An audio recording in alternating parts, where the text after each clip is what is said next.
Now at 6, big changes might soon be coming to Coffeyville's historic downtown area. Plus, area school districts turn their eyes to the sky as severe weather season approaches. And storm season could also bring offers of free roof inspections, but the regional BBB says beware. The 4 states' most watched news starts now. A grant program in Coffeyville hopes to revitalize the city's historic downtown. This is KOAM News at 6. I'm Dow Quick. Funding is available for local business and property owners to make improvements with the goal to preserve the area's historic nature.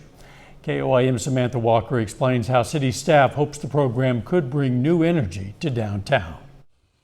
City of Coffeyville staff say they hope to preserve the downtown area's historic nature through the use of grants. 6 grants of up to $20,000 each is available for local business and property owners. Those awarded are required to match any grant by 25%. We really want the downtown to look appealing, to help attract and keep people in the downtown. So this year, that's the plan. We will adjust again for the next year, and we'll keep making changes, all for the benefit of our downtown revitalization. The funding comes from a tax increase voters approved in 2022 and continues through 2032. The city manager says he wants the program to be a partnership between the city and community members. We don't want to come in and just assume we know what's best. We're here to create and have partnerships to get this effort done. Lydia Bryce is a small business owner. She says an appealing and thriving downtown is important for a community like Coffeyville.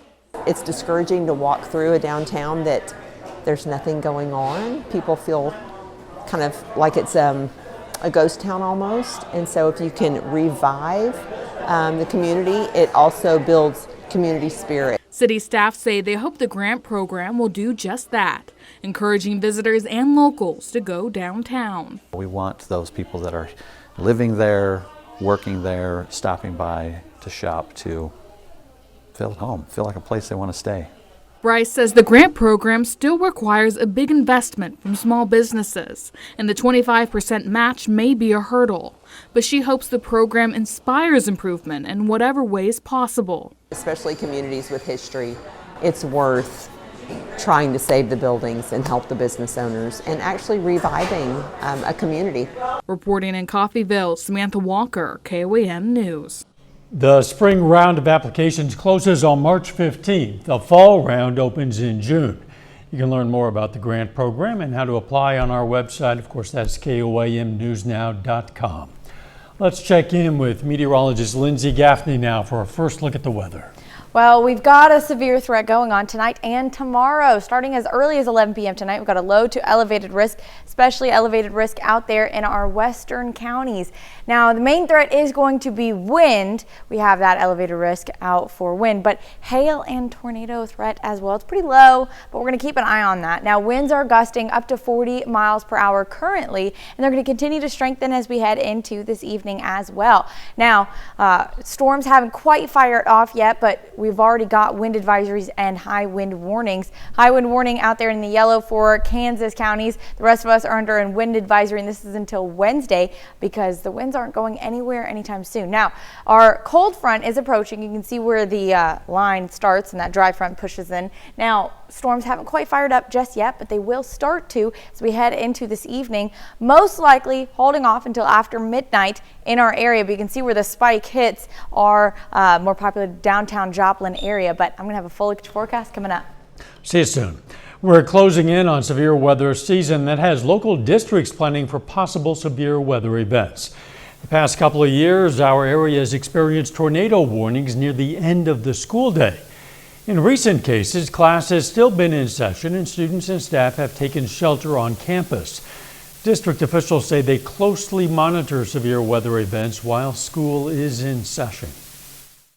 We try to use every resource we have to try to anticipate not only track but also timing of the storms to anticipate, we want to keep our kids in place. Obviously, we don't want our kids out going into storms. We also don't want our families going out into storms. Tonight on KOAM News at 10, Chris Warner takes a look at how districts handle severe weather events if buses are already on the road. Today, the National Weather Service marks the beginning of Severe Weather Preparedness Week in Kansas and Missouri. Emergency management teams will be spreading awareness and promoting severe weather safety throughout the week, emphasizing different weather disasters each day. You see them there. On Wednesday, for example, Missouri and far eastern Kansas will conduct a statewide tornado drill at 11 in the morning. While emergency crews say this is only a drill, residents are encouraged to treat it like a real emergency. With the arrival of severe weather season, there's always a risk of damage to your home, of course, and that risk can also bring the danger of scams involving supposedly free roof inspections. While legitimate businesses use this to reach new customers, scammers can also take advantage of it. If a dishonest company or person shows up, they'll usually say they're working on a neighbor's home or they noticed your damaged roof. If you accept their offer, they might fabricate damage or show you photos of someone else's roof to get your business. You need to be really careful with those unsolicited calls. Someone might call you and tell you, make it almost sound like a guarantee that if there's a problem, your insurance will cover it. But you always want to confirm with your insurance company, if you think you have damage, what they will do and what steps you need to do to make sure that you are covered. Regional BBB also says to be wary of offers, especially after a big storm. Also, do your homework before hiring any company. That also means you should shop around. Pitt State softball team starts its season with 16 straight road games. John Dales has details from the Gorillas' first home game of the season coming up later in sports, but up first. The city of Pittsburgh will be expanding their wastewater management. I'm Melissa Alexis, and I'll have more on this story coming up. I'm so bigger. The city of Pittsburgh's wastewater treatment plant has received funding for an expansion. KOIM's Melissa Alexis has more. Everything from start to finish is going to take water. Having safe, purified water is crucial for every town, for residents and businesses alike. And the corner patio in Pittsburgh is no different. The restaurant's owner, Andrea Ascanio, says the business couldn't function without it. For cooking, we wash all our dishes. We need clean water for that. We have our soda machine that takes water. We have soup. That's why Pittsburgh Wastewater Treatment Plant is expanding its facility to better serve the community. It's one of those things that you don't realize until you are in a different city or you hear about other cities that have a lot of issues with their water treatment or their clean water. The current city facility is about 65 years old and will be completely decommissioned. Repairs for the facility are costly, which led leaders to deciding to replace it. We hope that this new plant will serve the community for many decades to come. It's kind of a generation project. The new facility will be less spread out than their current facility here behind me, and it'll also allow them to be in line with their updated permit. This will bring us into compliance for future years for a permit, as well as growth for a community, just to keep the health and safety welfare. The Director of Public Works and Utilities says the city is making this happen now thanks to a loan of about $6 million from the state of Kansas. It's important to be in a community that cares about our water supply and our water management. Reporting in Pittsburgh, Melissa Alexis, KOAM News. Project's going to take about 2 years to complete. The city hopes to begin construction in May. A little bit later, kids at the Sunshine Learning Center kick off the week with the help of some athletes and also a beloved children's author. And we're tracking some severe weather that's moving into the area tonight. I'm going to have those details coming up. I'm so glad.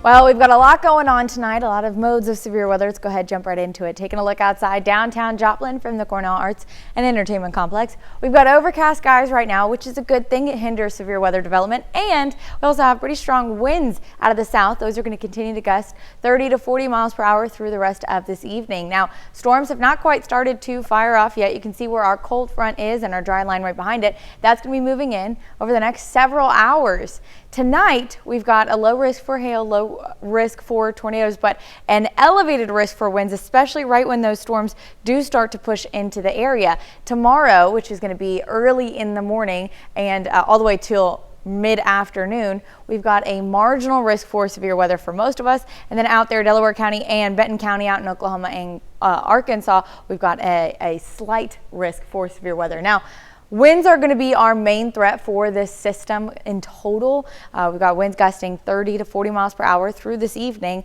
As that front starts to push through, you can see where our rain is going to be. Winds die down right behind that, but then the tail end of our low pressure system starts to push in. This is also going to bring a little bit of wintry weather, which we're going to talk about in a moment, but winds pick back up out of the north, gusting up to 50 to 55 miles per hour through Wednesday. So our system isn't quite over until Wednesday morning. Now, first off, our first round of severe weather, Monday, 11 p.m., we're going to start to see some of those storms firing off near Wichita, moving into our area closer to 1 to 2 a.m. Now, like I said, it starts off a little bit stronger. It falls apart once it hits most of our main counties out in Kansas and in Oklahoma, but you can see where some of the stronger storms might be, and that's going to be in the southwest. Now, storms do start to push through by early morning, 4 to 5 a.m., when we start to see it pushing into more of our populated areas just in time for your morning commute on Tuesday. Now, we kind of switch over from about 5 to 8 a.m., switch over from a severe threat to widespread thunderstorms. And this is going to be completely covering our entire area, hitting Joplin, Pittsburgh by about 8 a.m. Now, storms do start to push off, and then we've got our second round through this system. It's a very strong low pressure system, so we've got a lot going on. Our second round starts to bring in some isolated thunderstorms, as you can see, some pop-up thunderstorms. Now, there's been enough time between our front that came through early in the morning and all these little pop-up storms, especially out in the central and southern counties, could see some severe threat with that as well. And then finally, our third round is going to be late Tuesday night. We're going to see a little bit more rain chances, and then because this low pressure is so strong, cold air behind it brings in some snow. Now, not enough snow to give us a snow day or anything like that, or even stick on the roads. It's going to be too warm for that. We're really only dropping down to about 31, 32 degrees overnight. Another threat we're going to see is flash flooding. So in some isolated areas could see up to 2.5 inches of rain. Joplin area about 1.5 inches, Chanute 1.5 inches. The rest of us only seeing about 1/2 inch to 1 inch. Now, like I said, though, snow is not going to be a big concern. It is going to give us a few flurries overnight and maybe into early Wednesday morning, but most of us only getting up to 1/2 inch. But temperatures warm right back up to the mid to upper 40s on Wednesday, plus the sun comes back out. So anything that does stick on the grass is going to melt away pretty quickly. And like I said, it's not going to stick on the roads. So you might have maybe early in the morning because of the winds and the snow flurries, a little drop in visibility, but overall not a big threat for that. Yeah, the ground and the air, for that matter, really won't be cold enough for it to stick around at all. Thanks. Still ahead, 2 of our local high school basketball teams square off in a sectional playoff game, and Pitt State softball plays its 2025 home opener. John Dales has those stories and more. It's coming up next in sports. From Joplin to Pittsburgh, Nevada. The Pittsburgh State softball team has been full of road warriors this year. The Gorillas are 16 games into the 2025 season with an 11-5 record. Every single one of those contests has been played away from home. But this afternoon, that changes. Pittsburgh State softball hosts Southwest Baptist for its home opener. It's game 1 of a doubleheader. It's tied at 1 in the bottom of the first when Kylie Lamont crushes this pitch to straightaway center. That is long gone for a 3-run homer. Just like that, the Gorillas take a 4-1 lead. Next inning, it's the same score, and Heather Arnett laces one to deep right field. That gets into the bleachers beyond the fence. That's her first home run of the season. The Gorillas getting it done not only at the plate, but also in the field. Next inning, runner on. Arnett gets the batter out at first. Then Trista Peterson quickly throws over to third. That's a double play. Great stop right there. And then bottom 3, Caden Trokim tees off on this pitch. That's the 3rd Gorilla home run of the afternoon. Pitt State takes care of Southwest Baptist 10-2 in the first game of the doubleheader. Second game of that doubleheader is set to start any minute now. I'll update you on the final score of this one later tonight at 9 on Fox 14 and 10 o'clock right here on KOAM. In Missouri high school basketball, classes 1 through 3, they're already through district tournament play. And this evening, we've got sectional playoff games. We'll start in Class 3. It's a battle between a couple of our local schools. New Heights boys basketball heads into a hostile environment for the second game in a row. Fresh off beating Diamond on its home floor to win a district title, Cougars face Lamar, who won the District 11 championship over Stockton. This one gets tipped off at 6:30. Then in Class 1, Macaulay Catholic boys basketball is at home for a sectional playoff game.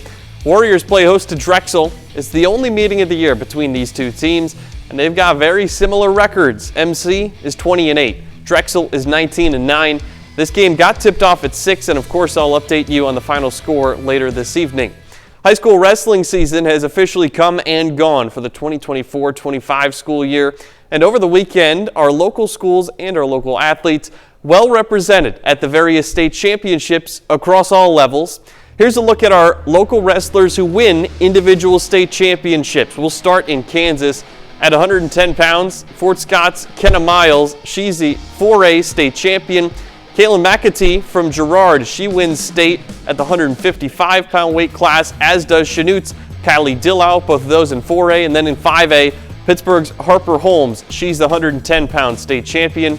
Over in Oklahoma, at the state finals, these were in Oklahoma City. A couple of teammates from Grove High School are individual state champions. Derringer Hollenbeck at 165 and Laird Thompson at 190. In Missouri, 4 of our local athletes are state champs. In Class 1, Emery Crawford wins the 150-pound state title for El Dorado Springs. Class 2, Seneca teammates Brent Laughlin, Jace Renfro, each of them are state champs at 138 and 190 pounds respectively, along with Colton Rourke from Cassville, who wins the 165-pound state title. That's one of the things about the 4 states. We've got some very good wrestlers from right here in Missouri, in Oklahoma, and in Kansas. Both among the boys and the girls. Yeah. We'll be right back. State Hero. Here's a look at what's coming up on KOAM News at 9 on Fox 14 tonight. We're going to have the latest on how area schools are preparing for severe weather. Plus, a bill before the Missouri Senate could turn some into bounty hunters. And the latest on the growing measles outbreak in the Lone Star State. Those stories, a lot more. It's coming up tonight. KOAM News at 9 on Fox 14. The Sunshine Child Care Center in Pittsburgh kicked off a week inspired by Dr. Seuss today. The Learning Center says it's planned a week filled with activities taken from some of the author's popular books. The center started the event with a nod to the book One Fish, Two Fish, Red Fish, Blue Fish by encouraging everyone to wear red and blue. PSU football team also got in on the Dr. Seuss tribute today by reading to the kids at the center. They do this or something similar every year. A lot of fun for the athletes and the kids, I'm sure. Mm-hmm. We have some nasty weather moving in. Starting tonight around 11 p.m., storms fire off near Wichita, moving into our area closer to 1 a.m. Now, we've got a couple of modes of severe weather, mainly a wind threat, and it continues main line of storms until 10 a.m., but isolated thunderstorms through the rest of the afternoon. I know that you and the rest of the weather team will keep us posted as necessary. Final sports note. Missouri Southern Volleyball has a new head coach, Kelly Richardson. She has 11 years of coaching experience in college, also at the club level, so I'm going to have a lot more on that later tonight. We look forward to that. Thanks for joining us. We're going to see you right back here for KOAM News at 10. Let's make it a great evening.